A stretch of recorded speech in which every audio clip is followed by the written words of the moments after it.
김현정의 뉴스 쇼.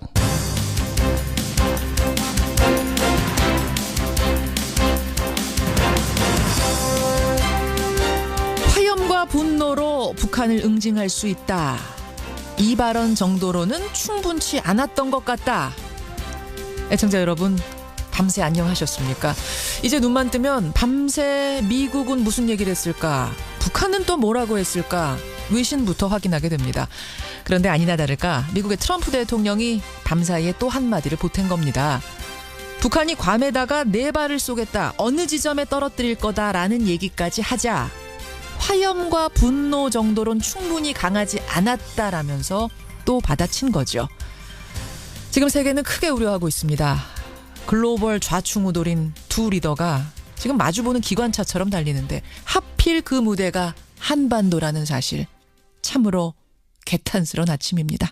김현정의 뉴스쇼 출발하죠.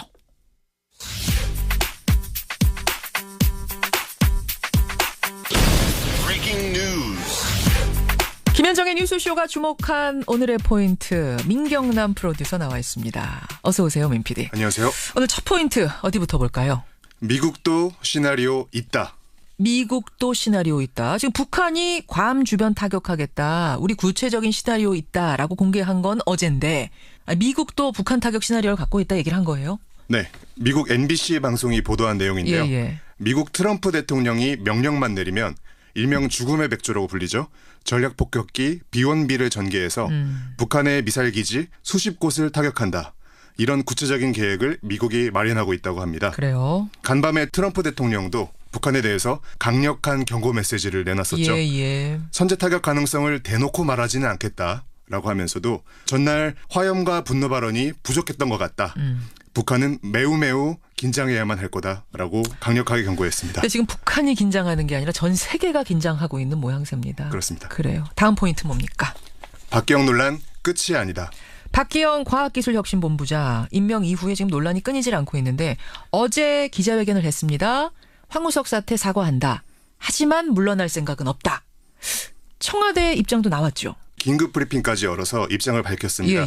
국민들께 걱정을 끼쳐서 송구스럽다. 하지만 박 본부장은 과도 있지만 공도 있다면서 해명을 내놓은 건데요. 그러니까 일단 청와대는 박 본부장을 여전히 지지하는 입장 쪽인 거예요? 네네, 그렇습니다. 과학계 의견을 경청하겠다고는 하지만 과학계에서도 물러서지는 않을 것 같습니다. 그래요? 서울대에서는 자연대와 의대를 중심으로 해서 교수들이 박 본부장의 사퇴를 촉구하는 성명서를 준비하고 있습니다. 서울대 자체적인 성명서가 또 나오는 겁니까? 그렇습니다. 만만치 않은 상황으로 전개되는 것 같습니다. 박기영 본부장. 마지막 포인트 하나만 더 보죠. 2021학년도 수능 개편안. 그러니까 지금의 중학교 3학년 학생들이 대학에 가는 그때의 수능 개편안을 발표한 거예요. 핵심은 수능에서 절대평가가 확대된다는 겁니다. 교육부에서는 2가지 안을 내놨는데요. 첫 번째는 4과목에 대해서 우선적으로 절대평가를 적용하는 방안. 또 다른 방안은 모든 과목에 대해서 절대평가를 적용하는 방안입니다.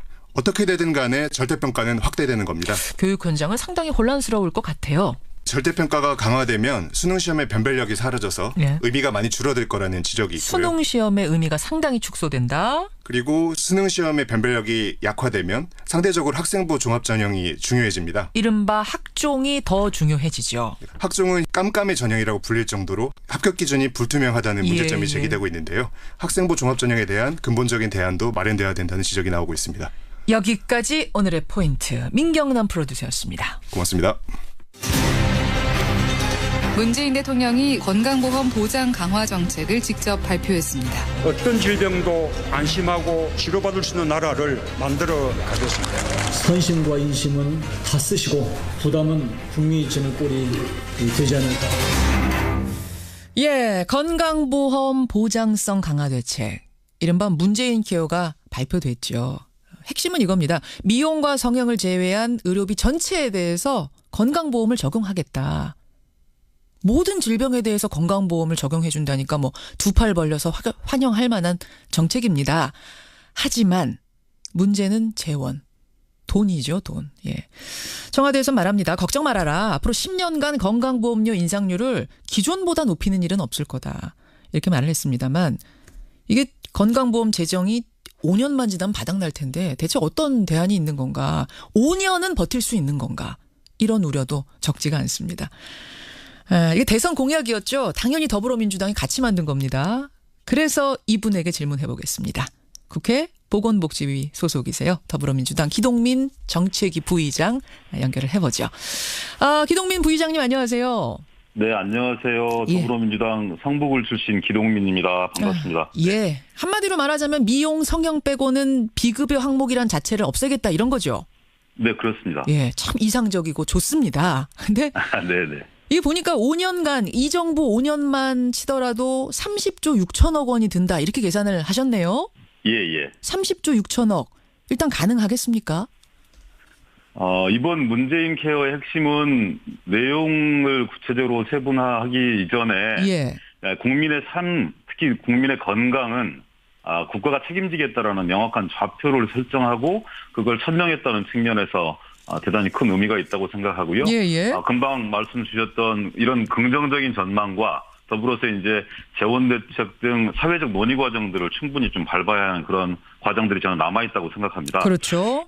명확하게 보면 이제 재원 마련을 하는 데는 한 4-5가지 방도가 있는 것 같아요. 그러니까 첫 번째로는 국고 지원을 확대하는 거겠죠. 지금까지 올해 한 7조 가까운 돈이 국고 지원이 예정되어 있는데 그런 부분들이 예정대로 집행돼야 될 거고.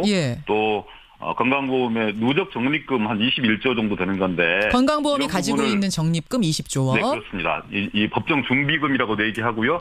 국가적 위기 상황에서 대비해야 되기 때문에 쌓아두어야 된다. 근데 그것을 50% 정도 쌓아둬야 된다. 현실적으로 한 1개월분에 3개월 정도 쌓아둬야 된다는 부분에 대한 논쟁이 있긴 하지만 이런 누적 적립금을 어떻게 21조에 달하는 누적 적립금을 어떻게 활용할 것인가 이게 한 두 번째 정도 될 거고요. 보험 요율이 있어요. 이제 우리 국민들이 부담하는 세금인데요. 그게 지금까지는 아마 한 6.12% 정도 됐을 겁니다. 이 개인과 기업이 합쳐서 국가가 합쳐서.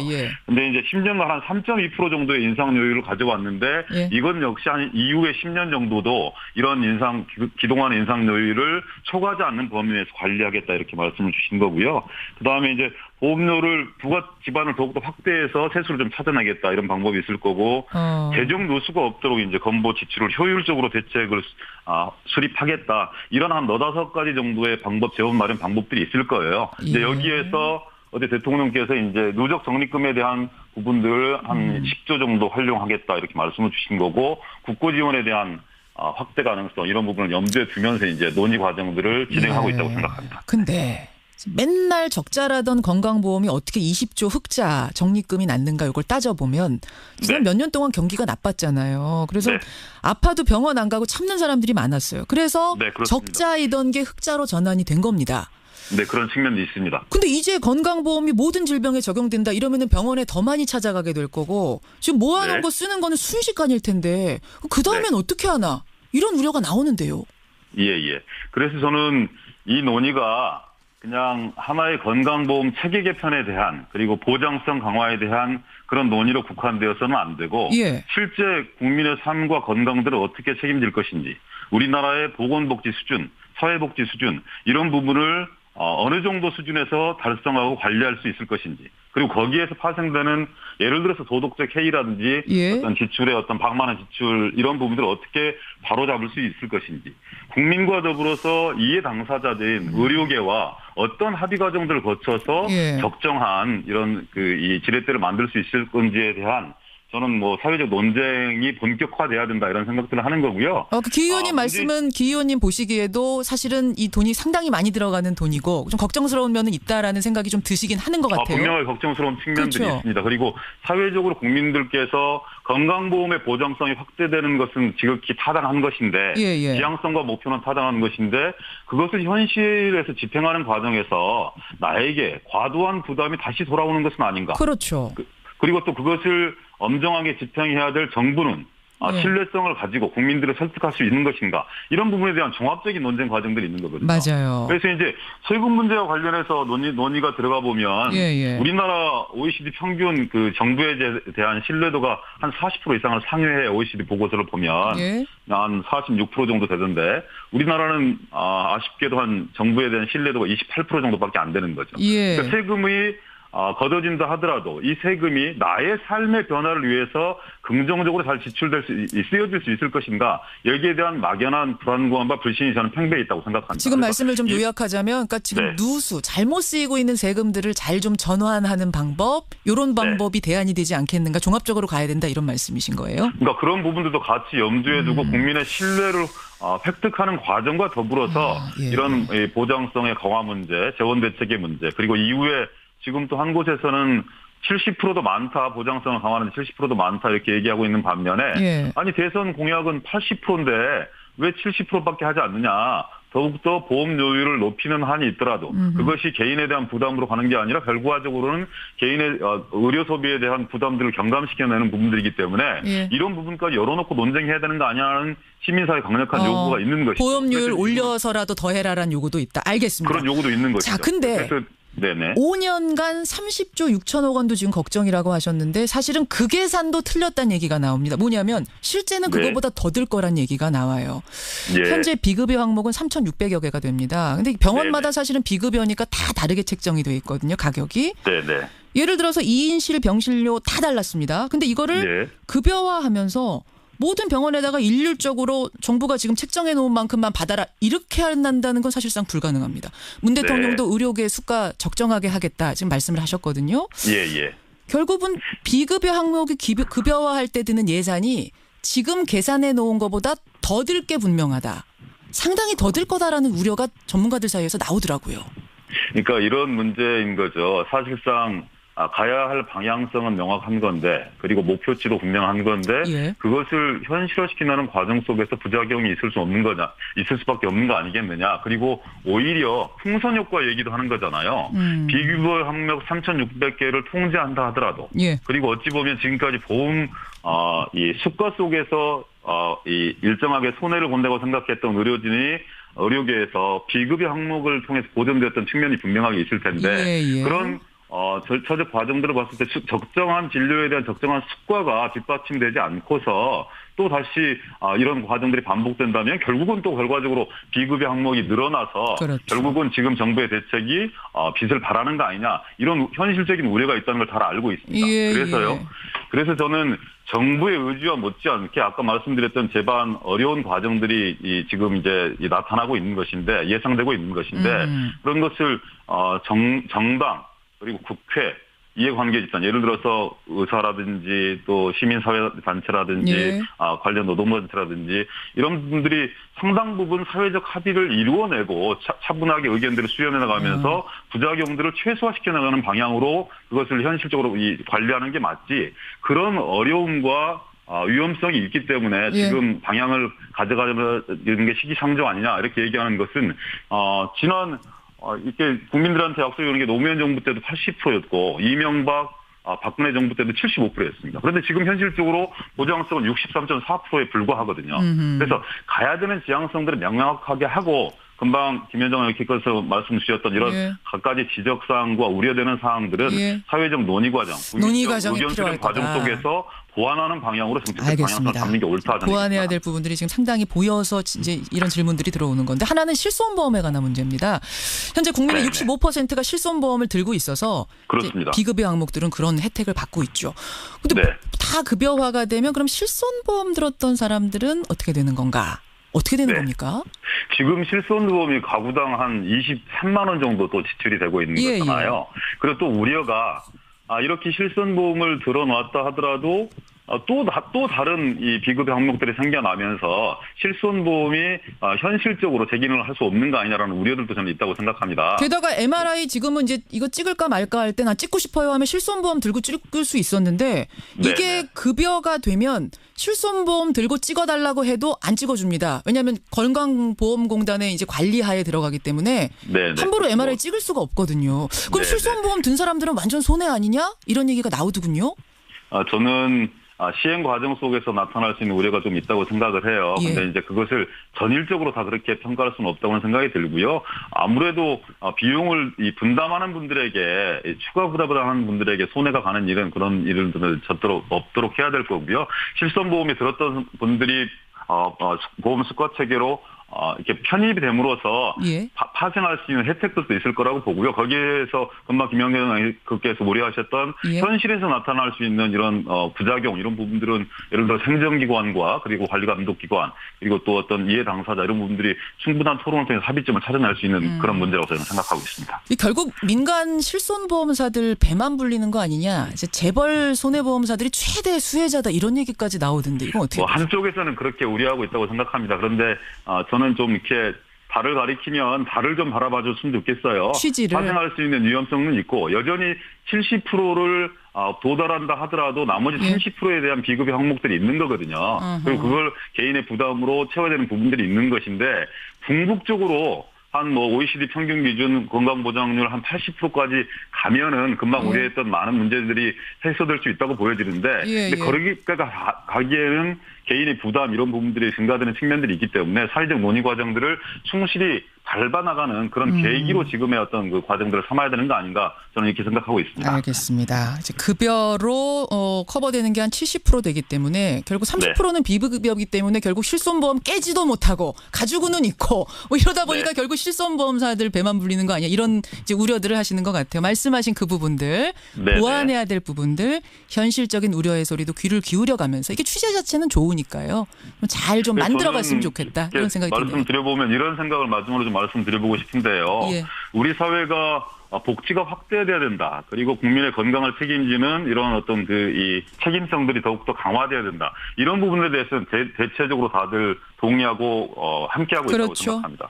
다만 그것을 진행하는 과정들을 어떻게 할 거냐.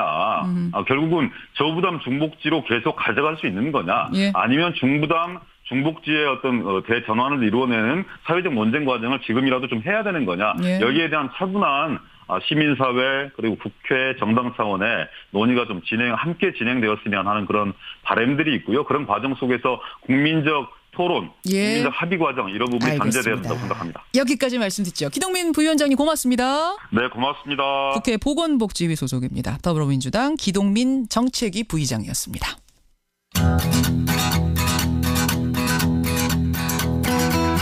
김현정의 뉴스쇼는 청취자 여러분의 참여로 이루어집니다. 트위터, 페이스북, 레인보우 게시판, 그리고 단문 50원, 장문 100원의 유료 문자 샵 1212, 우물정 1212 통해 참여하실 수 있습니다. 김현정의 뉴스쇼, 여러분과 함께 만듭니다. 김성환의 행간 시사평론가 김성환 씨 나오셨습니다. 어서 오십시오. 네, 안녕하세요. 오늘 행간에서는 북한 얘기, 미국 얘기 좀 해봐야겠어요. 네, 맞습니다. 이 북한과 미국이 연일 전쟁 수준의 말폭탄을 쏟아내고 있는데요. 오늘 또 트럼프 대통령이 화형과 분노 발언도 충분히 강하지 않다. 그것도 부족하다. 북한에 경고를 또 했습니다. 상황이 이렇게 점점 심각해지면서 엄포 대상이 된 미국령 괌 주민들이 공포에 지금 휩싸여 있습니다. 그러게요. 이 떨고 있는 괌, 반면 한반도 위기 상황에도 평온한 한국.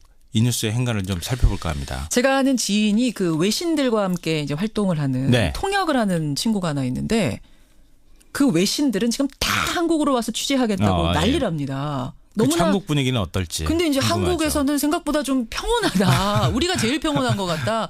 외신들은 좀 세계 분위기는 보통이 아니다 이런 얘기하더라고요. 그들한테 한국에서 한 30년 살아보라고 얘기하고 보고 싶은데요. 강심장이 어떤 느낌일지. 강심장이. 예, 맞습니다.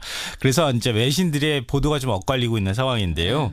미국 쪽 언론들이 주로 이제 관심을 많이 보이고 있습니다. LA 타임즈의 서울발 기사 제목이 한국민들의 놀랄 정도로 심드렁한 분위기. 이거였습니다.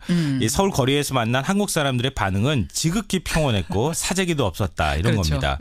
심지어 월스트리트 저널은 그 오랫동안 북한 리스크는 투자 기회였다 이러면서 한국 사람들이 투자 설명회에 찾아가서 성황을 이루고 있다 이런 소식까지 지금이 주식 살 때야 오히려. 예, 오히려 살 때다. 주가가 빠지니까. 외신들이 보기엔 그 모양이 참 희한하다 이런 얘기인 거죠. 그렇죠. 좀 생경하게 받아들여지겠죠.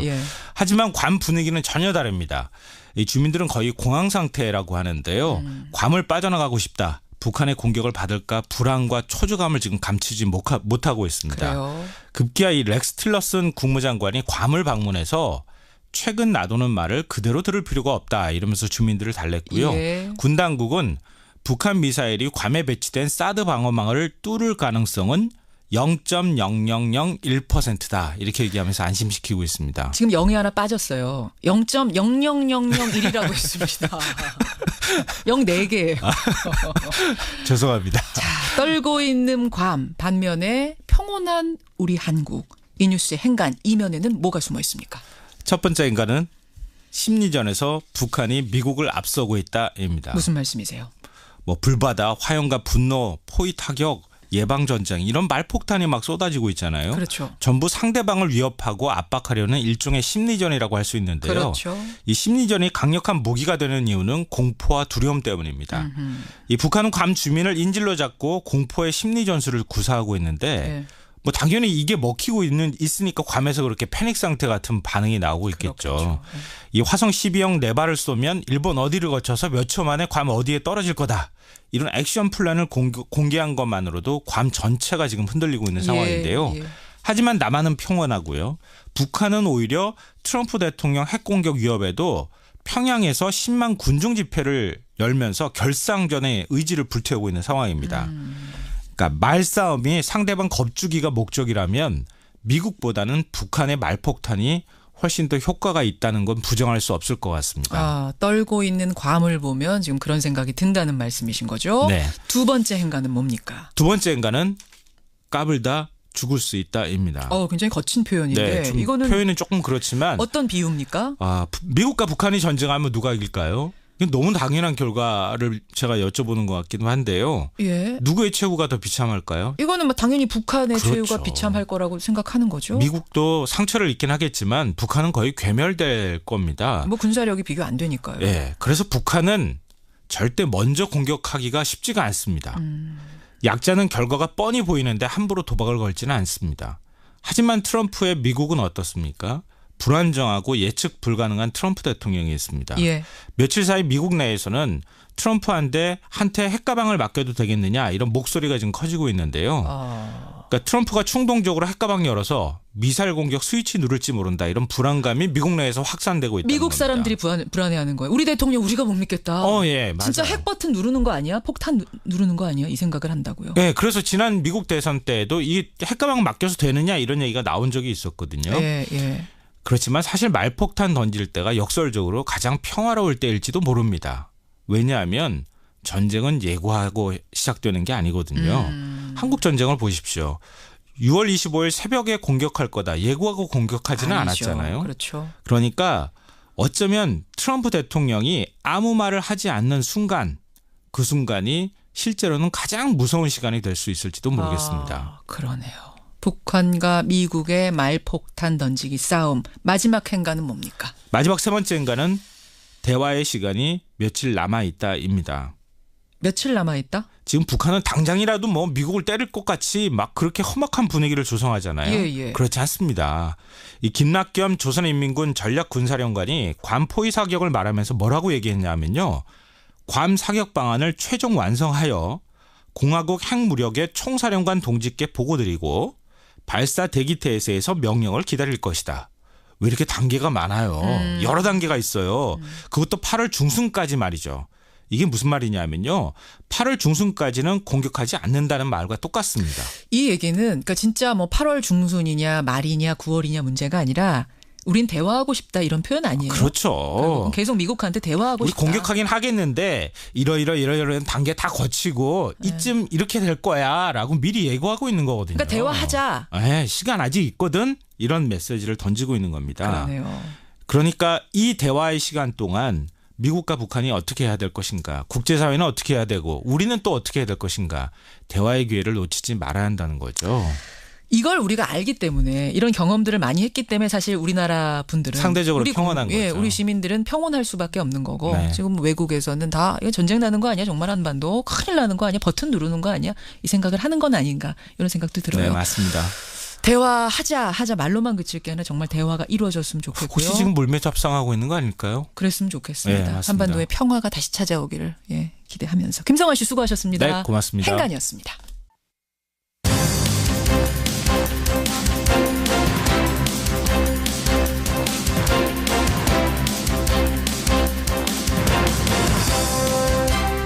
김현정의 뉴스쇼 2부 출발합니다. 지난 정권에서요. 내부를 향해서 쓴소리를 하다가 징계도 받고 좌천도 받고 했던 인사. 황운하 전 총경 여러분 기억하시죠? 최근에 울산경찰청장으로 승진을 했습니다. 요즘 경찰 간부들 사이에 싸움도 나고 시끌시끌한데 황 청장의 개혁 이야기 오늘 첫 순서로 들어보겠습니다. 국정원이 민간인 3,500명을 동원해서 대선 직전까지도 여론 조작 활동을 했다. 여기까지는 확실하게 드러났죠. 근데 대체 그 민간인 댓글러는 누구인가? 신기하게도 우리는 전혀 모릅니다. 신기하게도 단 한 사람도 내가 민간인 댓글 알바였다라고 양심 선언하는 사람조차 나타나지 않습니다. 왜 그럴까요? 대체 그 사람들은 누굴까요? 오늘 훅뉴스에서 파고 들어가 보죠. 유럽에서 살충제 달걀이 유통됐다는 소식 듣고 특히 주부들 많이 놀라셨을 겁니다. 안심이 안 된다 이런 문자도 많이 들어오는데 우리나라 정말 괜찮을까요? 이 살충제 달걀에 대한 얘기도 궁금증 풀어보겠습니다. 50원에 담은 100원의 장문 유료 문자 샵 1212 카톡 레인보우까지 열어놓고 출발합니다. 이택순 경찰청장의 처사를 거세게 비판하다가 징계받았고요. 강신명 경찰청장을 공개 비판하기도 했던. 그래서 징계, 좌천, 우여곡절의 대명사로 통했던 분 황운하 전 총경. 이분이 새 정부 들어서면서 치안감으로 승진을 하고 울산경찰청장에 임명이 돼서 참 큰 화제였죠. 오늘 황운하 청장 만나보겠습니다. 요즘 경찰 내부 꽤나 시끄러운데 미스터 쓴소리 황 청장은 어떻게 바라보고 있을지 직접 들어보죠. 황운하 청장님 안녕하세요. 예, 안녕하세요. 항상 징계, 좌천 이런 좀 안 좋은 이슈로 소개하다가 오늘 승진, 취임 이런 걸로 인터뷰하니까 어색한데요. 감사합니다. 예. 취임 일주일 되셨어요. 소감이 어떠십니까? 예. 이제 제가 작년에 이제 경찰대학에 있었고요. 예. 금년에는 이제 경찰청에 있다가 모처럼 이제 치안 현장에 내려왔습니다. 예. 그래서 이제 경찰대학이나 경찰청에 있을 때와는 달리 이제 시민들과 함께 해야 되는 그런 이제 현장에 있기 때문에 제가 평소 생각했던 이제 경찰 발전을 위한 여러 구상들 그러니까 전 이제 시민들한테 존중받고 지지받는 경찰 이런 것을 한번 만들어 보겠다는 것이 저의 평소 이제 경찰에서의 꿈이었거든요. 그래서 어떻게 하면 시민들의 존중받고 지지받는 그런 경찰을 만들어 볼까 이런 생각으로 아주 즐겁고 또 열심히 이렇게 일하고 있습니다. 그렇죠. 직원협의회 수준의 대화 창구를 만들겠다. 이게 취임 일성이던데 이게 무슨 얘기인가요? 직원협의회 수준? 그 직원협의회가 아니고요. 직장협의회인데요. 직장협의회. 예. 이게 이제 일종의 노조의 전 단계라고 볼 수 있습니다. 근데 이제 제복 입은 경찰 조직에 노조나 직장협의회를 만들면은 여러 폐단이 있지 않겠냐는 우려들도 있거든요. 그런데 사실 선진 외국의 경우에 우리 앵커님도 더러 보셨을 것 같은데 외국의 경찰은 파업도 하고요. 해요. 예. 노조도 다 결성돼 있습니다. 맞습니다. 그래서 우리도 이제 이 문제를 좀 더 전향적으로 생각할 때가 됐다. 또 대통령께서도 공약으로 제시를 했습니다. 경찰 간부가 경찰에도 노조를 생각할 때가 됐다. 노조가 필요하다. 이 말씀은 지금 들으시는 분들이 깜짝 놀라는 분들도 계실 것 같아요. 이제 그렇게 전향적으로 생각할 때가 됐습니다. 이제 시민의식도 그만큼 성숙했고 경찰도 대단히 양적으로 질적으로 성장해서 이제 노조 수준의 어떤 대화 창구 이런 것이 만들어진다고 해서 여러 우려들이 이렇게 많은 우려를 하실 필요는 없다고 봅니다. 알겠습니다. 대통령께서도 공약하셨고요. 경찰청도 전향적인 입장입니다. 그런가 하면 지방경찰청을 중심으로 수사 전문성을 강화하겠다 이런 말씀도 하셨는데 이게 결국은 이제 경찰의 수사권 독립 이걸 염두에 두고 하신 말씀인 거죠? 그건데 정확하게는 수사권 독립이라기보다는요. 수사 기소 분리입니다. 그러니까 즉 경찰이 수사권을 독립적으로 행사하는 것도 물론 의미는 있지만은 지금 시대에서 정말 중요한 것은 이제 검찰 개혁이고요. 검찰 개혁의 본질은 이 검찰에게 직접 수사권을 있다는 거거든요. 그러니까 검찰이 독점적으로 기소권을 행사하는 것도 큰 권한인데 예. 거기에 이제 수사권까지 행사하다 보니까 여러 문제가 있으니까 이 수사권과 기소권을 분리시켜야 된다. 예. 그러다 보면 이제 경찰이 이제 책임 있는 수사기관이 되게 되지 않습니까? 여기서 수사권이라 하면 수사 지휘권. 지금 경찰이 수사하고 검찰이 지휘하고 있는데 그 지휘권을 경찰이 가져온다. 이게 독립이라는 거죠? 그것이 독립이고요. 그렇죠. 이제 수사 기소 분리는 검찰의 직접 수사를 폐지하는 것이 수사 기소 분리입니다. 그렇죠. 예. 그래요. 그 수사의 지휘권까지 이제 경찰에게 독립적으로 좀 다오. 이게 항상 황운하 청장께서 주장해오던 말씀이세요. 근데 이제 청장님 이런 우려도 나옵니다. 지금 우리 경찰이 과연 이 수사 지휘권까지 가질 준비가 됐는가?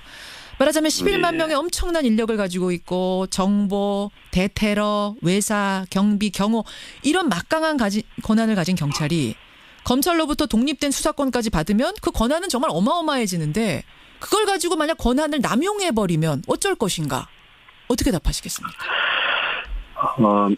우선 이제 그런 우려가 나오는 이유가 경찰에 대한 신뢰가 미흡하기 때문이니까요. 그렇죠. 그래서 경찰이 신뢰를 더 얻기 위한 노력은 하긴 해야 합니다. 예. 그래서 지금 경찰청에서도 이제 경찰개혁위원회를 만들어서 평소 경찰에게 쓴소리하던 우리 CBS의 권영철 대기자님도 그거 참여하고 계시고. 저희 권영철 Y뉴스의 권영철 기자도 거기 계세요. 예. 그래서 그 평소 쓴소리 하시던 분들 모셔서 경찰 개혁을 하고 있고요.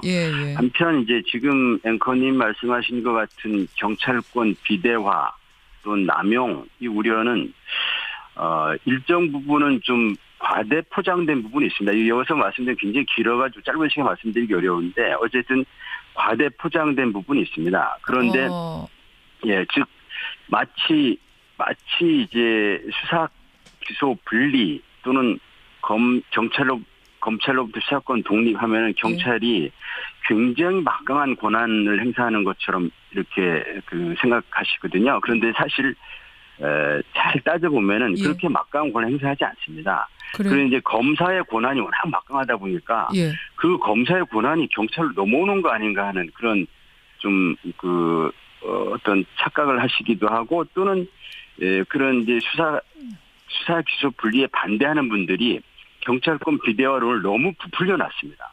그래서 이 부분은 과도한 측면이 있긴 한데 그럼에도 불구하고 경찰권의 과도화, 비대화 이런 우려에 대해서 여러 그 남용 방지 장치 또는 경찰권의 분산 방안, 그러니까 그 검사의 지휘를 통해서 경찰이 통제받고 되는 것이 아니고요. 그렇게 되지가 않고 이제 시민 통제를 통해서 경찰의 수사권과 경찰권 행사가 통제받을 수 있습니다. 그것이 선진 외국의 경우도 다 그렇게 하고 있고요.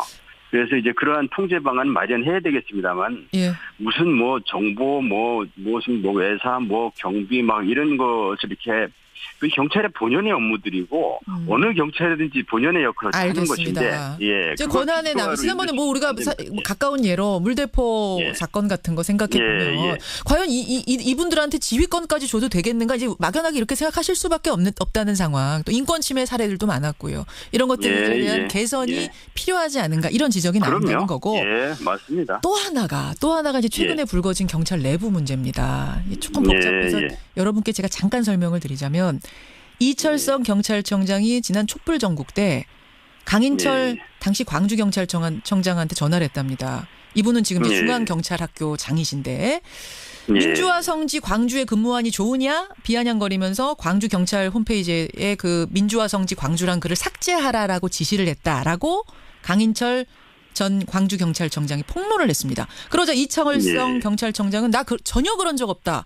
부인을 하고 막 진실 게임처럼 지금 두 분이 싸우고 있어요.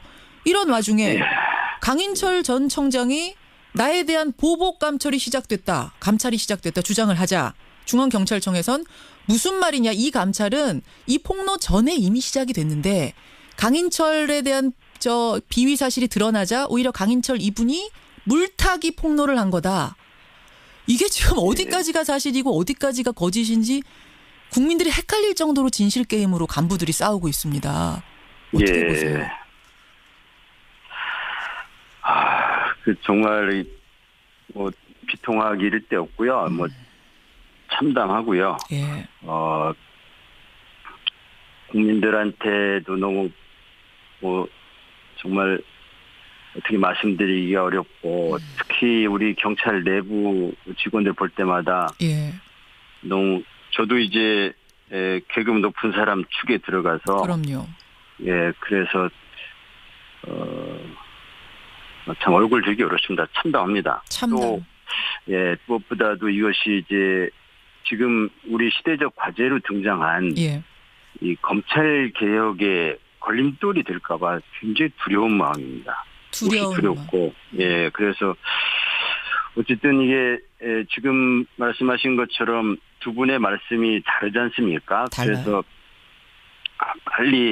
빨리 이게 진실이 좀 밝혀지고 그리고 이제 더 이상 국민들에게 이 부끄러운 모습 좀 안 보이고 더 이상의 이제 경찰에 대한 국민 신뢰가 실추되지 않도록 빨리 수습됐으면 좋겠습니다. 정말 안타깝습니다. 정말 안타깝습니다. 국민들은 오죽하겠습니까? 그 모습 바라보면서. 예. 지금 두 사람의 뭐 이 진실 게임하고는 별개로요. 또 이 두 사람에 대한 갑질 사례가 막 제보가 들어오고 있대요. 유흥주점에서 새벽까지 머물면서 관용차 대기시켰다. 의경한테 관사 청소시켰다. 3만 원짜리 도시락을 뭐 촛불 집회 때마다 먹었다. 이 여러 가지 얘기가 나오면서 국민들이 지금 황운하 청장님 한숨 쉬십니다만 이거보다 더 깊은 한숨을 국민들이 쉬고 있다는 거 이거 좀 기억해 주시고요. 끝으로 우리 경찰에게 꼭 하고 싶은 한 말씀 짧게 해 주신다면요. 예, 지금 이제 우리 경찰이 그 개혁돼야 한다는 요구가 검찰 개혁 못지않게 이렇게 분출하고 있습니다. 이때 우리 경찰이 제대로 개혁되지 않는다는 것은 정말 저는 역사에 죄를 짓는 것이라고 생각합니다. 그래서 흉내내기, 그냥 뭐 보여주기식 이러한 개혁이 아니라 정말 경찰이 환골탈태하는 그런 개혁을 했으면 좋겠고요. 그래서 이 그렇지만은 이 경찰 개혁 이 제대로 될 수 있도록 노력해야 되겠지만은 경찰 개혁을 빌미로 검찰 개혁이 지연되거나 무산시키려고 하는 그런 시도도 있어서는 안 된다고 봅니다. 경찰 개혁과 검찰 개혁이 똑같은 무게로 정말 잘 됐으면 좋겠습니다. 예, 여기까지 오늘 말씀 듣겠습니다. 황운하 청장님 고맙습니다. 감사합니다. 황운하 울산 경찰청장이었습니다.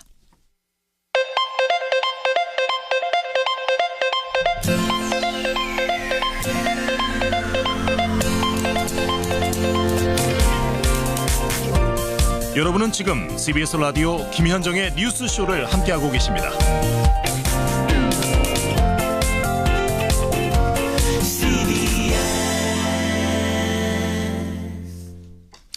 예, 살충제 달걀 얘기를 좀 해보겠습니다. 유럽은 지금 살충제 달걀 때문에 발칵 뒤집혔는데요. 그러니까 우리가 바퀴벌레나 벼룩 잡는 데 쓰는 그 맹독성 물질이 유럽의 달걀에서 검출이 됐다는 겁니다. 우리는 괜찮을까요? 식약청에서는 우리나라에는 살충제 달걀 없다 입장을 내놓긴 했지만 문제는 유럽산 수입 과자 같은 것, 가공식품에 들어있지는 않나 이런 걱정이 드는 겁니다. 한국소비자연맹 정지현 사무총장 연결을 해보죠. 강정화, 강정화 회장님이 연결돼 있군요. 네. 회장님 안녕하세요. 네, 안녕하세요. 화학물질 이름이 피프로닐 맞습니까? 네, 피프로닐이라고 하는데요. 좀 생소한 이름이죠. 그러네요. 이게 뭐예요? 이게 이제 말씀하신 대로 뭐 바퀴벌레나 개미의 해충을 제거할 때 쓰는 살충제인데요. 사실은 이제 어떤 인체 위험성 때문에 식용 작물에는 사용이 금지되어 있는 제품입니다. 그래요. 뭐 실험에 의하면 갑상선 암 발생률을 높이기도 하고 또 간과 신장 기능에 저해하는 독성 물질로 알려져 있기 때문에 지금 사람이 먹는 식품에는 사용하지 말도록 하는 그런 독성 물질이라고 보시면 될 것 같습니다. 근데 그 살충제 피프로닐을 진드기 잡으려고 닭한테 뿌린 거고 닭 내부로 흡수가 되면서 그 닭이 낳은 달걀에까지 포함이 된 거군요. 그렇죠. 지금 유럽의 내용을 보면 이제 해충을 죽이기 위해서 게사, 그러니까 닭을 키우는데 뿌린 것뿐 아니라 그 사료에도 일부 섞어서 섭취하게 했다. 그래서 이게 이제 닭으로 흡수되고 결국은 결안에까지 그 물질이 검출되는 걸로 나타나고 있습니다. 이게 유럽 어디에서 이런 달걀이 나온 건가요? 지금 벨기에와 네덜란드에서 그 재배한 닭에서 낳은 달걀들인데요. 유럽이 한 지역으로 통합되다 보니까 이게 인근 지역에 뭐 독일이라든지 프랑스, 스위스로 다 이제 수출이 되고 같이 사용이 됐는데 아주 최근 자료에 의하면 이게 동유럽에서도 그 피프로닐이 검출된 달걀이 발견이 됐고 지금 유럽 전역으로 퍼지고 있는 것 같습니다. 그래서 지금 유럽은 전역 전수 조사를 하고 있다는데 네. 자 이제 우리 얘기를 해보죠. 일단 우리 식약처는 말했습니다. 우리나라에는 유럽산 달걀 전혀 안 들어왔다? 네. 이건 확실합니까? 아니죠. 지금 스페인산 달걀이 100만 개 정도 수입이 됐는데요.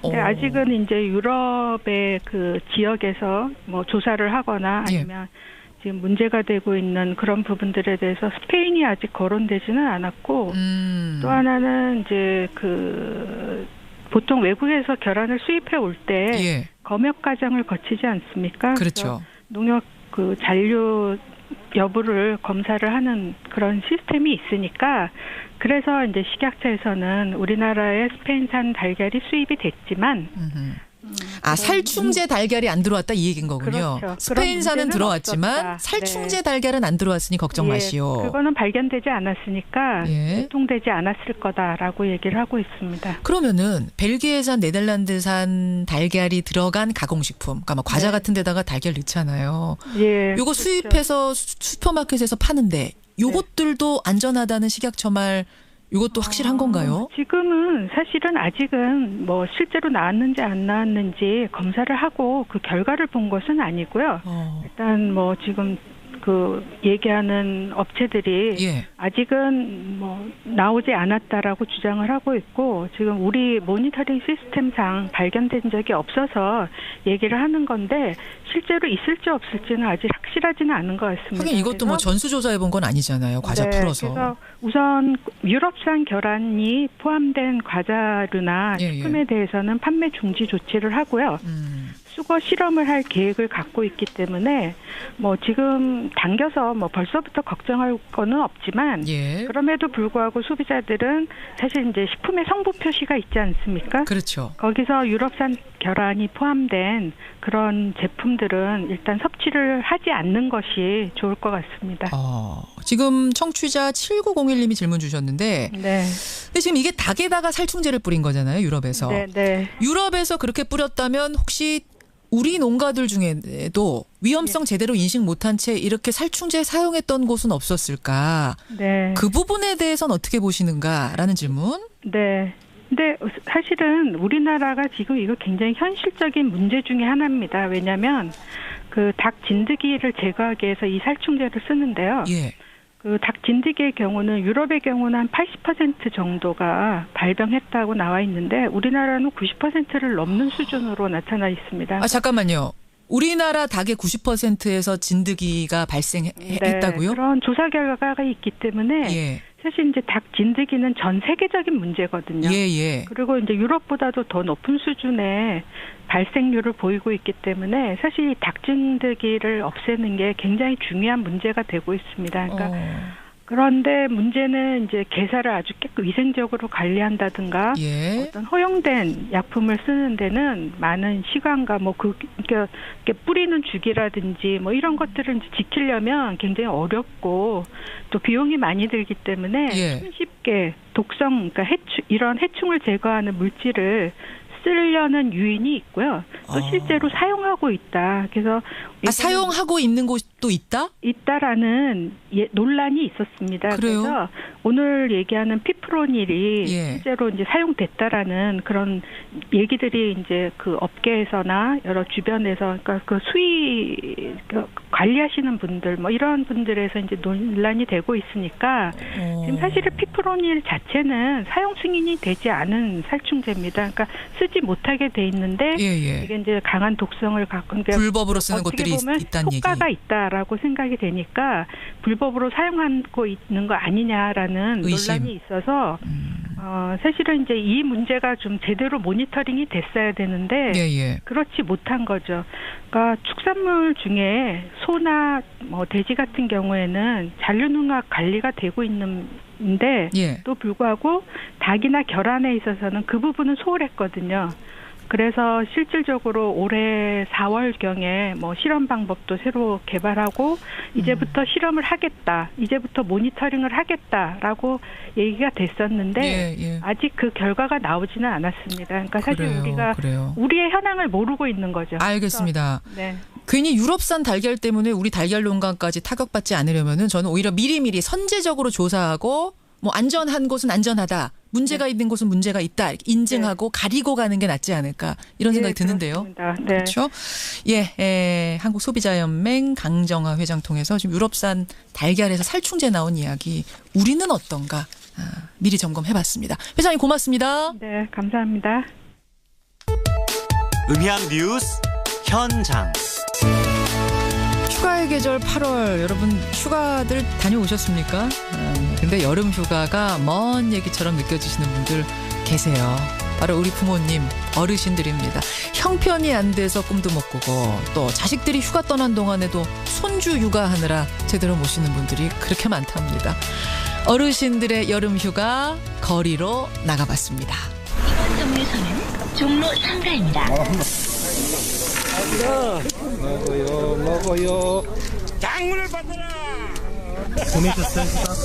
못 보내요. 어른들 휴가가 뭐 있겠어요? 휴가는 안 가신 거예요, 그러면? 휴가 능력 있어야 가지. 휴가는 무슨 휴가예요? 휴가철하고 나하고 아무 상관없지. 나라에 수술하러 가는데 돈이 없어서 수술도 못하고 지금 하루하루 버티고 있는 거예요. 본격적인 휴가철을 맞아 전국 피서지마다 사람들로 붐겼습니다. 요새 휴가철이니까 해외에도 갔다 와라. 잘 다녀와. 나는 안 가고 싶잖아. 조금만 했을 때는 가면은 에바지로 가야 되고 애들이 전부 나만 따르니까.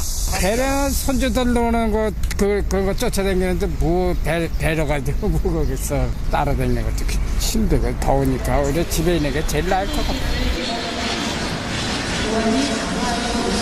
살기 힘들어가지고 먹고 사냐고 애들 키우냐고 힘들었지 뭐. 휴가라는 건 생각도 못했지. 젊을 때는 우리 할아버지 계실 때는 놀러 댕겼지요. 울릉도도 가보고 제주도도 가보고 다 돌아댕겼어. 아이, 가고 싶은 데 많죠. 제주도 가고 싶고 막 그냥 뭐 부산도 가고 싶고 미국도 가고 싶지. 그렇지만은 못 가잖아요. 또 돈도 비용도 많이 들고 누가 말똥만 있으면 가죠. 없는 거 좋은 거야 없는 거야.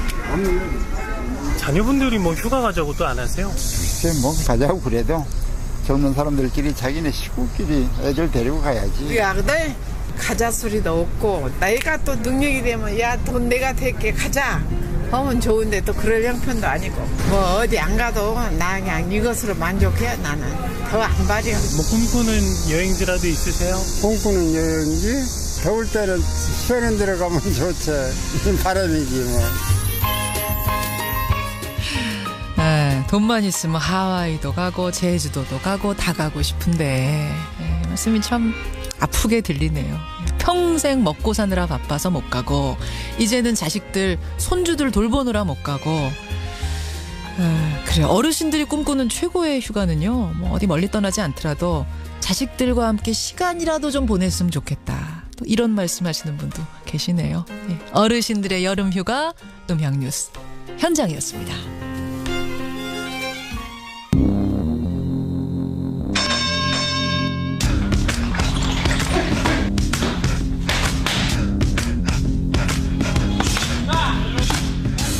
김현정의 뉴스쇼 금요일의 코너 뉴스 속으로 훅 파고듭니다. 훅뉴스.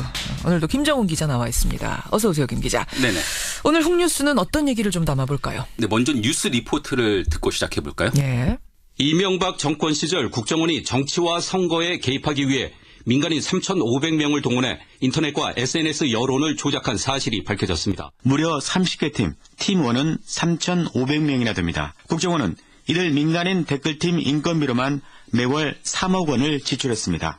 예. 네, 국가정보원개혁발전위원회가 지난 3일 발표한 내용인데요. 그렇죠. 네, 국정원의 부끄러운 과거를 드러냈습니다. 과거 국정원이 인터넷 게시판의 댓글 또 기사의 댓글들을 통해서 또 아니면 트위터 같은 SNS를 통해서 조직적인 여론 공작을 벌였다는 의혹이 끊이지 않았는데 예. 정권 교체가 되자 비로소 이런 의혹이 사실로 드러난 겁니다. 그러니까 국정원이 직접 관여했다. 이건 이제 팩트가 된 거예요? 네, 관여보다 오히려 처음부터 기획했다고 보는 편이 맞겠는데요. 국정원은 원세훈 전 원장이 취임한 2009년 5월부터 대선이 있던 2012년 12월까지 민간인으로 구성된 사이버 외곽팀을 운영했습니다. 국정원 직원 담당관이라고 하는데 이들이 외부에서 보수적 성향의 인물 등을 골라서 팀장으로 삼고요. 민간인들을. 그렇습니다. 그 팀장이 몇몇의 팀원들과 함께 공작을 벌였다는 거죠. 외곽팀, 네. 민간인들이다. 그 수는 이 정도 된다라고까지는 파악이 됐는데 과연 그 사람들이 어떤 사람인지는 설명이 안 됐어요. 그렇습니다. 오늘 훅뉴스 주제가 바로 그건데요. 국정원 댓글러. 그들이 누구인지를 취재해 봤습니다. 국정원의 민간인 댓글러. 그들은 누구인가? 네. 우선 그 규모부터 살펴봤는데요. 3,500명이 외곽팀으로 활동했다 이렇게 보도가 됐는데 그렇죠. 저희가 국정원 내부를 취재해 보니까 3,500이라는 숫자는 현재까지는 사람들의 수 또 인터넷 계정의 아이디 있죠. 그 아이디의 수를 더한 것이라고 하네요. 그러니까 유령 아이디가 많았다는 거예요. 발표된 자료에 따르면 국정원에서는 확인된 외곽팀이 30개다 이렇게 말을 하고 있는데 들여다보면 팀이라고 해봐야 그 2-3명 수준일 것이라는 거죠. 팀장 하나에 팀원 몇 명 정도 소수의 몇 명이요. 3,500명보다 훨씬 적을 거라는 게 이제 추측이고. 네. 반면에 실제 사람들의 수가 3,500명은 될 것이다. 이런 주장도 있습니다. 그래요. 지난 2012년이죠. 국정원 직원의 여론 공작을 처음으로 알린 분입니다. 네티즌 자로의 말을 들어보시죠.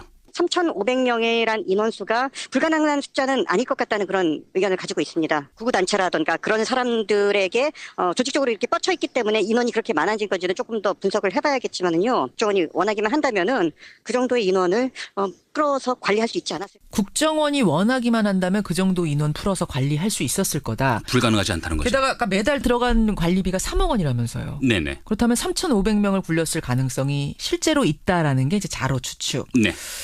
자, 그러면 뭐 알겠습니다. 적게는 수백 명, 많게는 3,500명 이상의 규모. 그렇게 민간인 팀을 굴리는데 어떻게 계속 비밀이 유지됐을까? 어떻게 단 한 명도 내가 민간인 댓글러였어라고 양심 선언을 하는 사람이 한 명도 없었을까? 저는 그것도 희한해요. 저도 그 부분이 궁금합니다. 그렇죠. 국정원 개혁발전위원회 측은 외곽팀 대부분이 별도의 직업을 가진 예비역 군인 또 회사원 아니면 주부 또 학생 뭐 이런 분들이었다고 설명을 했습니다. 하지만 당사자가 자신이 국정원에 꼭두각시였다 이런 사실을 모르는 경우가 많았을 것 같습니다. 민간인 댓글러, 민간인 댓글팀이면서도 댓글팀에 소속된지를 모르고 활동했을 거다? 그렇습니다. 국정원 담당관하고 직접 접하면서 돈을 받은 팀장은 그걸 모를 리는 없겠죠. 그런데 그 팀장 아래에서 활동했던 일반인들은 어떻게 연결이 된지는 모르고 댓글을 올렸을 것이라는 추정인데요. 국정원 개혁발전위원회 정혜구 위원장의 말을 들어보시죠.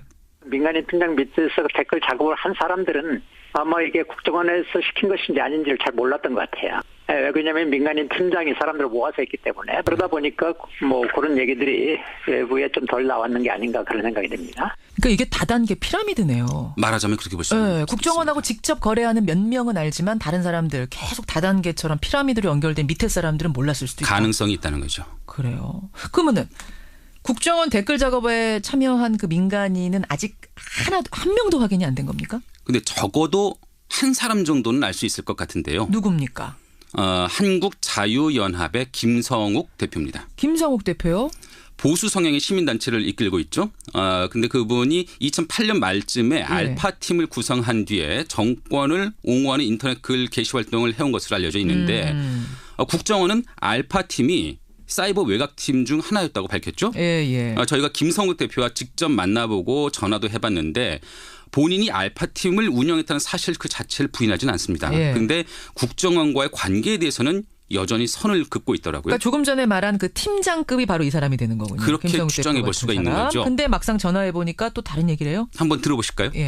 저는 2009년 5월 이후 지금 나오는 네네. 그런 동안 전혀 국정원하고 협력한 적이 없다. 이거는 분명한 사실. 그건 국정원에 확인을 해봤어요. 그러니까 알파팀 운영하신 건 사실인데 그건 국정원 관련이 없다라는 건가요? 이미 보도 나온 거 그냥 참고하시고요. 죄송합니다. 더 말씀드릴 거 없어요. 아니, 지금 알파팀이 국정원이 운영하던 거라는 거는 여러 가지 자료라든지 국정원이 밝힌 내용이죠. 확인이 되고 있는 건데 이분 아니라고 그래요. 네네. 근데 이제 이분의 말에서 지금 우리가 좀 새겨 들어봐야 될 부분은 2009년 5월 이후의 기간 동안 나는 국정원과 협력한 적이 없다. 좀 기간을 한정해서 얘기를 했어요. 그 부분을 강조하시더라고요. 네, 그럼 그전엔 협력했다는 얘기가 되는 건가? 또 이런 의문도 들고. 네네. 또 협력한 적이 없다 이런 표현을 쓴 것도 있는데 그분도 좀 애매하죠. 이에 대해서는 좀 조사를 좀 해봐야 될 것 같습니다. 그래요. 이제 알파팀 얘기를 해봤고 민간인 댓글 부대 중에 수면 위로 드러난 다른 사례들도 또 있었죠. 많은 분들 기억하실 겁니다. 대표적인 게 10알단, 십자군 알바단이라고 불렸던 사건인데요. 그렇죠. 18대 대선을 바로 닷새 앞둔 날인데 윤정훈 목사라는 분이 오피스텔을 차려놓고 사람들을 동원했죠. 그분들이 박근혜 후보 당선을 위해서 인터넷 게시글을 조직적으로 올리던 현장이 있었고요. 그 현장이 적발됐습니다. 바로 서울시 선관위가 검찰에 고발을 했죠. 특히 윤 목사 스스로 국정원과 연관돼 있음을 언급한 대목이 그 무렵 팟캐스트 낙곰수에서 공개돼 파장이 일었는데 한번 들어보시죠. 그렇죠. 여의도에 오피스텔을 하나 얻었거든. 41평짜리. 내가 돈이 없어. 나를 지원하는 분이 자기가 이분이 국정원이랑 연결이 돼 있어. 근데 국정원에서 안철수 후보는 나오는 걸 이미 알고 있었지. 그래서 안철수 쪽으로 가라. 그래서 안철수 쪽으로 가려고 다 준비하고 지인들이 많이 갔는데 막판에 국정원에 다시 정보가 온 거야. 박근혜로 가라. 그러니까 이게 지금 윤정훈 목사 목소리인 거죠? 맞습니다. 오피스텔 하나 얻었거든. 나를 지원하는 그분이 국정원이랑 연결이 돼 있어. 이거 스스로 얘기를 한 거예요. 네. 그러니까 아까 알파팀이 있었듯이 이 시발단도 국정원이 운영하던 팀 중에 하나란 얘기고 이 윤정훈 목사가 말하자면 팀장급이 또 되는 셈이네요. 그런 추정이 가능하지 않겠습니까? 그러네요. 그런데도 윤정훈 목사 그 한 사람만 단순히 불법 선거운동을 한 혐의로 기소됐고요. 그런데 그마저도 결국에는 집행유예로 풀려났습니다. 그렇죠. 저희는 당시 상황을 좀 전해 듣기 위해서 윤 목사에게 연락을 취해보렸지만 아직 닿지는 않았습니다. 연락이 안 닿아요. 잠적이에요. 네, 찾을 수가 없네요. 참 좀 더 일찍 뿌리를 캘 수 있는 기회를 놓친 게 아닌가 이런 안타까움이 드네요. 그렇죠. 근데 그런 기회를 놓친 일이 또 있습니다. 또요? 그 떠들썩했던 국정원 여직원 사건이죠. 셀프 감금 논란 일었던 그 사건, 그 유명한 사건. 맞습니다. 당시 국정원 직원의 그런 댓글 공작 그 사실을 알아챈 민주당이 현장을 급습했고 경찰이 출동을 했죠. 논란 끝에 경찰은 대선을 단 이틀 앞둔 밤에 대선 관련 댓글 흔적을 발견하지 못했다. 이런 중간 수사 결과를 발표했습니다. 민주당은 이후에 사건을 검찰에 고발했고요. 자체 조사를 통해서 국정원이 민간인까지 동원한 정황을 파악해냈습니다. 그렇죠. 이 부분을 2013년 10월이죠. 서울경찰청 국정감사장인데 민주당 진선미 의원이 했던 말로 한번 들어보시죠. 이규열은 김하영이 있는 3팀의 5파트 파트장이었고 2012년 12월 11일 그 자리에도 이규열은 있었습니다. 이정복이 대학 동창 친구인데 그 사람에게 정보비를 끊임없이 줬습니다. 국민의 세금으로 그 허접한 댓글을 다는 대가로 한 달에 300만 원 이상 돈을 줬습니다. 그러니까 진선미 의원의 발언을 보면 이규열은 그 국정원 여직원 김하영의 상사고 맞습니다. 이정복이라는 사람은 이규열의 친구인데 민간인이죠. 그렇죠. 이규열 국정원의 직원 이규열이 이정복한테 계속 돈을 줬다. 그러니까 민간인 댓글러 얘기를 지금 하는 거잖아요. 그렇게 볼 수가 있는 겁니다. 그렇죠. 하지만 당시 셀프 감금, 스스로를 감금했다는 그 여직원은 물론 소속 부서장인 국정원 심리전단장 또 3차장 모두 기소조차 되지 않았습니다. 그렇죠. 그러니까 진실은 묻혀질 수밖에 없었죠. 딱 한 사람 원세훈 전 국정원장만 기소가 된 거잖아요. 원세훈 전 국정원장만 기소가 되긴 했는데 1심에서는 국정원법 위반만 유죄가 인정됐고요. 선거법 위반은 무죄가 나왔다가 2심에서는 비로소 모두 유죄가 인정됐습니다. 그런데 대법원에서는 또 일부 증거 능력을 문제 삼아서 파기환송을 한 상태죠. 그렇습니다. 그 선고가 오는 30일에 예정이 돼 있긴 합니다. 자, 저희가 지금 조각을 말씀을 드린 거예요. 알파팀, 시발단, 셀프 감금 논란 나왔던 직원. 이것들을 종합해가지고 진실을 밝혀내야 되는 건데 네. 아직도 명백하게 드러나지 않고 다 잠적해 있고 뭔가 꼬리 자르기가 이루어진 상태고 이런 거잖아요. 전모와 실체가 드러나지 않았죠. 예. 오죽하면 2013년 당시에 국정원 댓글 수사팀을 이끌었던 윤석열 수사팀장 그분이 검찰 수뇌부로부터 압력을 받고 자천된 뒤에요. 국회에서 다음과 같은 폭로를 했겠습니까? 뭐 이렇게 된 마당에 사실대로 다 말씀을 드리겠습니다. 일단 처음에 좀 경로를 하셨습니다. 그리고 야당 도와줄 일이냐. 야당이 이걸 가지고 정치적으로 얼마나 이용을 하겠냐. 정하려고 그러면 내가 사표 내면 해라. 이런 말씀을 하시길래 저는 검사장님 모시고 이 사건을 계속 끌고 나가기는 불가능하다는 판단을 했습니다. 이게 지금 2013년에 윤석열 당시 팀장, 수사팀장이 한 얘기죠? 네, 그렇습니다. 2013년이면 박근혜 정부 때입니다. 네. 예. 하지 말라. 이거 수사 그만하라는 외압이 있었다고 분명히 말하고 나서 좌천이 됐던 사람이 네. 지금 서울중앙지검장이 된 거잖아요. 네. 이제는 좀 희망을 가져봐도 되는 겁니까?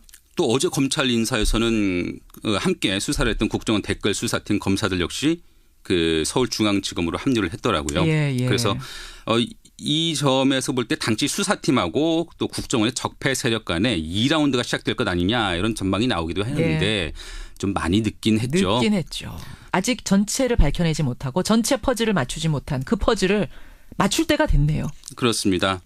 또 남은 숙제도 있는데요. 또 국정원과 함께 군 사이버 사령부에서 있었던 여론 조작의 진실도 드러내야 하고요. 군대도. 맞습니다. 예, 또 예. 그 과정 중에 그 이후에 이어진 조직적인 은폐 시도 이에 대해서도 철저한 진상 규명이 있어야 할 것으로 보이네요. 오늘 훅뉴스 국정원 댓글러 사건을 종합하고 그 실체에 좀 다가서 봤는데 사실 많이 밝혀진 줄 알았는데 이렇게 또 종합해 보니까 아직도 밝혀야 될 게 너무 많아요. 부분적이죠. 그렇죠. 예, 가야 할 길이 멉니다. 국정원 개혁발전위원회 길게는 올해 연말까지 활동을 하는데 늦었지만 늦게라도 전모가 확실하게 밝혀지기를 기대해 보겠습니다. 김정훈 기자 수고하셨습니다. 네. 훅뉴스였습니다.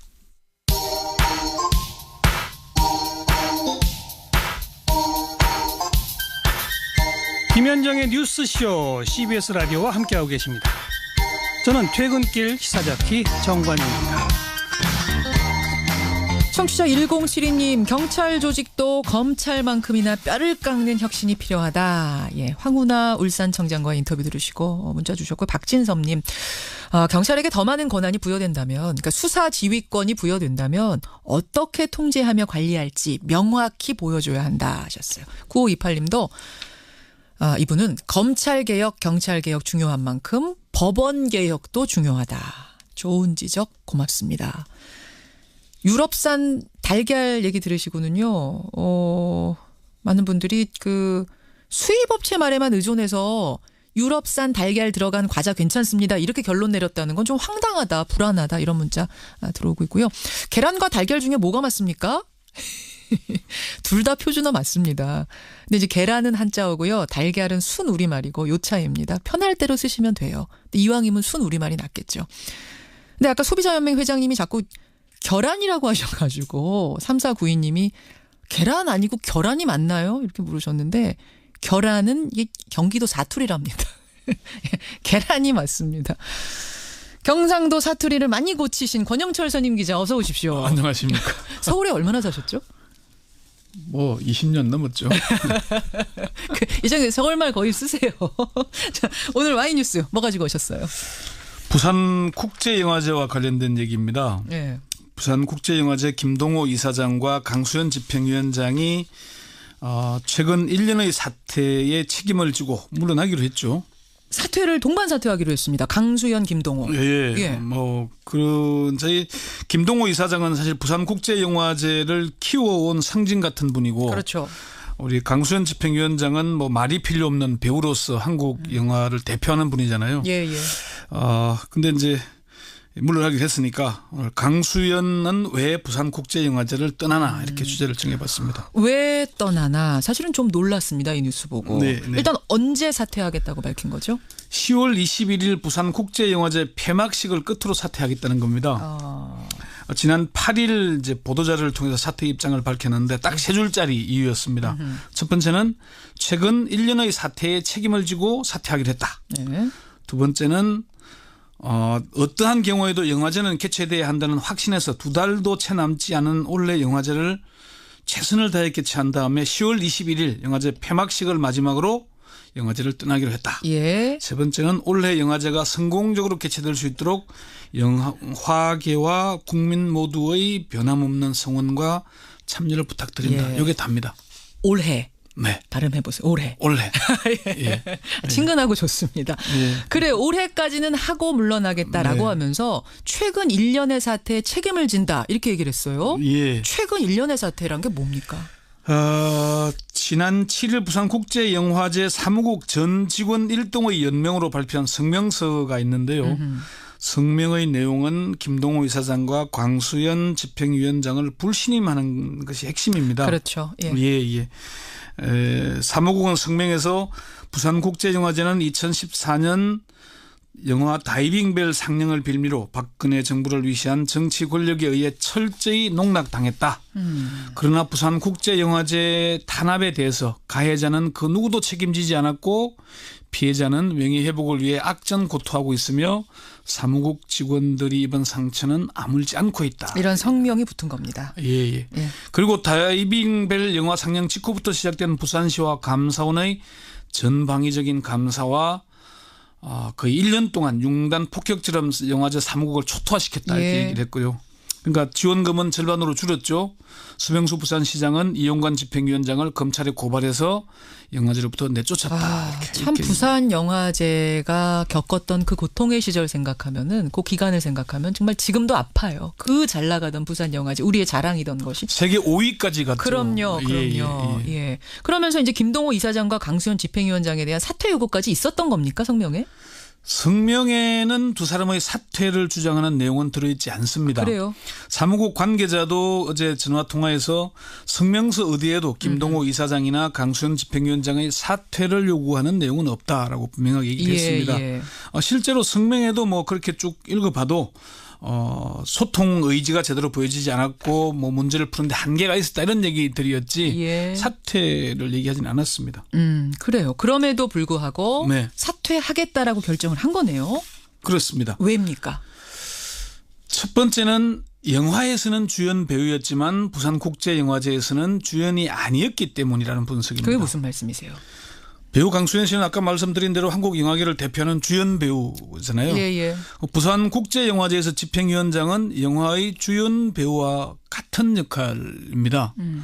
핵심적인 자리죠. 그런데 실제 역할은 주연이 아닌 조연이었다는 거죠. 강수영 위원장을 공동 집행위원장으로 영입했던 이용관 전 집행위원장이 이런 얘기를 한 적이 있습니다. 어떤 겁니까? 강 위원장이 김동호 이사장이 오면서 더 어려운 지경에 처했다고 본다. 지금 부산영화제는 거의 김동호 집행위원장과 강수현 부집행위원장 체제로 흘러가고 있다. 이게 무슨 얘기냐면은 뭐 우리 방송사도 이사장이 있고 사장이 있잖아요. 예. 실제 업무는 사장이 다 하는 거잖아요. 그렇죠. 그런데 이사장이 사장 역할까지 관여한다면은 그게 제대로 돌아가겠습니까? 그러니까 이게 이제 그렇게 되면서 강수영 집행위원장의 위상이나 역할에 한계가 있었다는 그런 대목으로 읽히는 거고요. 예. 주연 배우가 조연 역할을 한다면 그 영화가 흥행에 성공하겠습니까? 어렵죠. 네. 거기서 꼬인 거다 스텝이. 네. 두 번째 이유는요? 영화에서는 연기가 통했지만 행정이나 현실에서는 연기가 통하지 않았기 때문 아니겠냐는 분석입니다. 그건 무슨 말씀이세요? 강수현 집행위원장이 부산국제영화제 공동위원장으로 영입될 당시 부산국제영화제는 위기 상황이었습니다. 다이빙벨 상영으로 시작된 부산영화제에 대한 예산 삭감과 탄압이 판을 치는 상황이었거든요. 그렇죠. 그럼 집행위원장이 외압도 막아야 되고 그걸 슬기롭게 뚫고 나가야 되잖아요. 예. 빕 사무국이 이제 그런 성명에서 이런 얘기를 합니다. 부산 구원투수처럼 등장한 강수현 집행위원장에게 직원들은 기대를 걸고 그의 뜻에 따라서 묵묵히 따르면서 영화제 개최를 위해 열심히 일해왔다. 그러나 기대와 달리 영화제 대내외 운영에 대한 소통의 단절과 독단적 행보는 도가 지나쳤다. 그게 외부로부터 직원들로부터 심각한 우려와 질타를 받고 있다 얘기한 겁니다. 그 얘기는 이 외압이 쏟아질 때 뭔가 문제가 있을 때 적극적으로 뭔가 액션을 취하지 않았다 이런 지적인가요? 영화에서는 대본이 있으니까 대본대로 잘 하면 되잖아요. 그렇죠. 그런데 행정에서는 대본이 없습니다. 없죠. 특히나 정부의 탄압이나 이 외압이 있을 때 대본 없이 버틸 수 있어야 되는데 그게 한계가 있었던 게 아닌가 하는 겁니다. 그러니까 뭔가 강수연이라는 대배우가 와서 우리를 네. 좀 지켜주기를, 부산영화제를 지켜주기를 바랬는데 적극적인 역할을 못하는 거 아니냐. 상징성이 좀 있는 사람인데 그에 걸맞지 못했지 않느냐는 거죠. 세 번째는 뭡니까? 흥행에 먹구름이 끼었기 때문입니다. 부산국제영화제 흥행에. 예. 영화 제작자나 배우나 누구나 흥행 대박 1000만 관객을 꿈꾸지 않겠습니까? 그렇죠. 그러나 흥행에 실패하면은 대박이 아닌 쪽박을 차게 되죠. 최근 개봉한 영화 군함도도 논란이 참 많이 있었는데 결국 투자비도 건지지 못하고 물러나지 않습니까? 그렇죠. 지난해 부산국제영화제 총 관람객 수가 16만 5천 명입니다. 16만 5천 명이면 어느 정도인 거예요? 2015년에는 22만 7천여 명이었습니다. 4분의 1 이상이 빠진 거죠. 불과 한 해 만에, 두 해 만인가요? 1년 만에 그렇게 빠진 건데 예. 이게 물론 뭐 당장 그 두 사람 때문만은 아닌 이유는 여러 가지가 많습니다만은 결국은 잘못되면은 영화 감독이나 주연 배우의 책임으로 돌아가지 않겠습니까? 그렇게 되는 거죠. 그렇게 되는 거죠. 예. 네 번째는 주연 배우의 교체를 촉구하는 목소리가 거세기 때문입니다. 영화나 드라마를 제작하는데 관객들이 주연 배우의 교체를 요구하고 나선다면 어떻게 해야 되겠습니까? 부산국제영화제 주변에서는 사무국이 공식적으로 요구를 하지 않았지만은 그런 얘기가 공공연했거든요. 지난 6월 22일 국회에서 부산국제영화제 정상화 토론회가 열렸는데 여기서 부산영화제 집행위원인 김상화 교수가 김동호 이사장은 문화융성위원장으로 강수연 집행위원장은 배우로 되돌아가야 한다고 공개적으로 언급을 했습니다. 그게 정상화의 길이다라고 얘기한 사람까지 나서기 시작한 거군요. 영화 평론가나 영화 전문 기자들에게 물어봤는데 많이 취재를 해봤는데 김 이사장과 강 집행위원장의 사퇴는 불가피한 상황이 됐다는 여론이 지배적이었습니다. 영화제를 살리기 위해서는 일단 두 사람이 떠나줘야 된다는 게 뭐 버티기 어려웠겠네요. 지금 쭉 설명을 듣고 보니까. 그럼 김동호 이사장, 강수연 집행위원장 사퇴하면 이용관 전 집행위원장, 그러니까 외압 때문에 물러난 그분이 다시 복귀하는 겁니까? 본인은 돌아가지 않겠다. 전혀 돌아갈 생각이 없다. 백의종군에서 바깥에서는 도울지 모르겠지만 그건 하지 않겠다고 분명하게 얘기를 했습니다. 부산국제영화제 도대체 어떻게 해야 정상화될까요? 짧게. 영화제는 영화인들에게 맡겨야 되는 겁니다. 정치권이 개입하거나 행정에서 개입하면 안 되는 겁니다. 맞아요. 그게 철칙입니다. 맞아요. 거기서부터 잘못된 겁니다. 예, 누가 우리 부산국제영화제를 이렇게 만든 겁니까? 정말 그 사람에게 책임 묻고 싶습니다. 예, 권영철 선임 기자 고생하셨습니다. 네. 오늘 말복입니다. 아니나 다를까 비 그치고 나면은 다시 더위가 기승을 부린다는 예보가 들어와 있네요. 예, 주말 잘 보내시고요. 저는 월요일 아침 다시 뵙겠습니다. 고맙습니다.